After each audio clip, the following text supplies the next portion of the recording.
C'est un conflit oublié qui a frappé la République démocratique du Congo de fin octobre à décembre dernier. Non pas à l'est, à la frontière du Rwanda, mais dans le nord-ouest du pays, dans la province de l'Équateur. Un conflit qui est d'abord parti d'un différend sur l'accès aux zones de pêche dans la région, mais qui a très vite dégénéré. 270 morts officiellement et des conséquences dramatiques pour la population, car ces violences intercommunautaires ont provoqué la fuite de dizaines de milliers d'habitants. Selon le Haut Commissariat pour les réfugiés de l'ONU, environ 107 000 personnes sont aujourd'hui réfugiées de l'autre côté de la frontière. Ils ont traversé ce fleuve Ubangi qui sépare la RDC de la République du Congo et se retrouvent donc aujourd'hui dans une situation sanitaire catastrophique avec toujours la peur de rentrer chez eux. Les réfugiés oubliés de la Likwala au Congo, c'est donc le focus du jour. Avec nous sur ce plateau pour en parler, James Ngumbu, bonjour.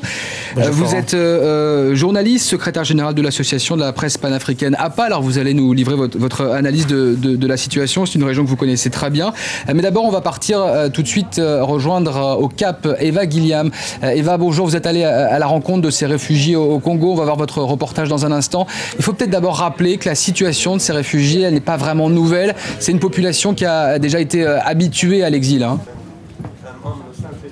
Oui, depuis 2000, depuis le début de la guerre civile, disons 98, il y avait un grand mouvement de personnes qui ont fui la violence en Équateur sous les rebelles de Jean-Pierre Bemba.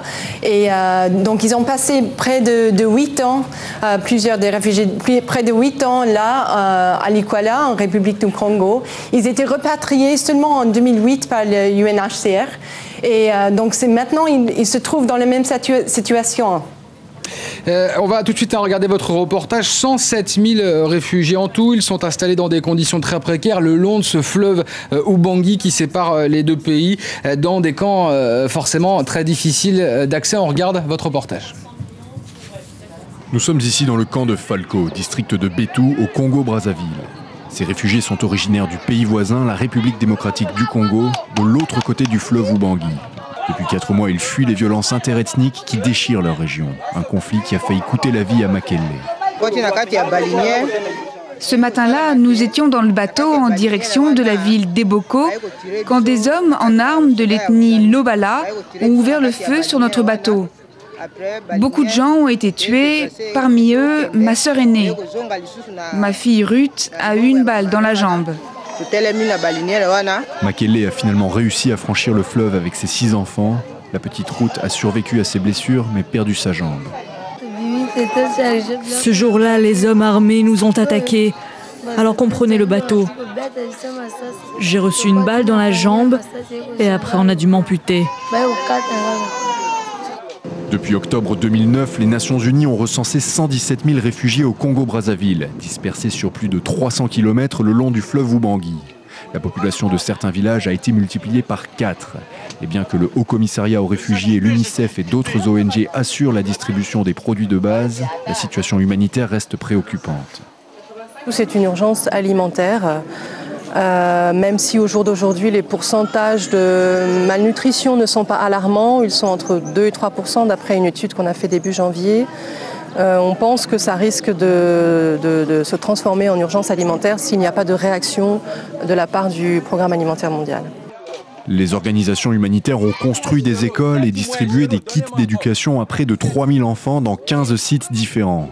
Mais l'aide aux réfugiés est fortement gênée par les opérations militaires en République démocratique du Congo. L'armée régulière soutenue par les Nations Unies a multiplié les offensives pour reprendre contrôle de la région de Dongo. La guerre entre les ethnies Bola et Lobala porte sur l'accès aux terres cultivables et aux zones de pêche. Pour l'instant, peu de réfugiés osent retourner chez eux, de l'autre côté du fleuve frontière. Eva, on vient de voir votre reportage. Ces réfugiés, est-ce qu'ils commencent à revenir dans leur village ? Non, jusque-là, ils ne rentrent pas. J'ai parlé avec plusieurs réfugiés, les posé des questions. Pour eux, l'insécurité règne. Donc maintenant, c'est les FRDC, les forces armées des RDC, qui sont en train de chercher les insurgés et ça donne encore l'insécurité à la population. Ils font les exactions suivant les crimes contre l'humanité.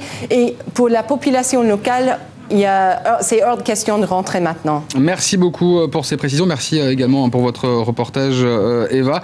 Avec nous sur ce plateau, James Ngumbu. Je rappelle que vous êtes secrétaire général de l'Association de la presse panafricaine et journaliste.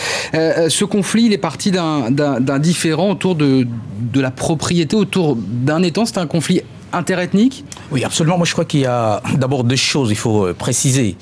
C'est vrai que le début a été un conflit qui a été lié à une confrontation ethnique. Mais aujourd'hui, si vous vous rendez donc à travers les reportages, c'est un conflit ethnique, mais on ne comprend pas comment est-ce que ces conflits met en débandade toute une armée. Et je crois que vous avez aussi appris que ces mêmes personnes ont tiré sur l'hélicoptère de la MONUC. Moi, je crois qu'il y a encore beaucoup de choses et des raisons qui ont fait que ces conflits perdurent. Donc, je crois vous pensez que c'est une rébellion contre le gouvernement central ? Moi, je ne veux pas. En fait, une rébellion, ça c'est le mot du gouvernement. Bon, mais ces gens que nous avons contactés ne voudraient pas qu'on parle d'une rébellion, mais plutôt d'une résistance.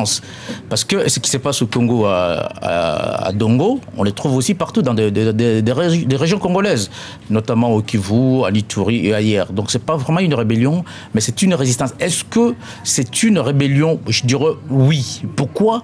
Je crois qu'il y a des raisons. Des raisons, c'est que c'est tout simplement un ras-le-bol. Alors, vous savez que ce sont des gens qui sont rackettés par les militaires, qui sont abandonnés par le gouvernement central.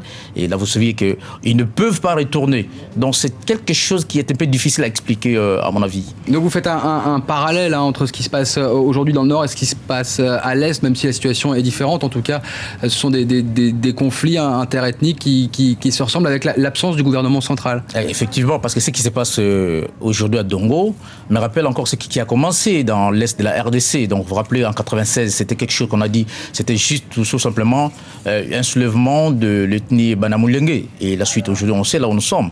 Mais alors, pourquoi est-ce que ça ne peut pas aujourd'hui être résolu? Je crois que le gouvernement central a d'abord essayé de minimiser la problématique. Et aujourd'hui, on sait que là où nous en sommes. Donc, quelque chose, à mon avis, que le gouvernement n'a pas pu gérer comme il faut. Donc, il y a une responsabilité de ce côté-là. Qu'est-ce qui se passe aujourd'hui dans cette région? Qu'est-ce qui empêche véritablement ces populations de rentrer? Il y a des milices, c'est dangereux? Alors, cette population, d'abord, est partie de Dongo pour se réfugier ailleurs.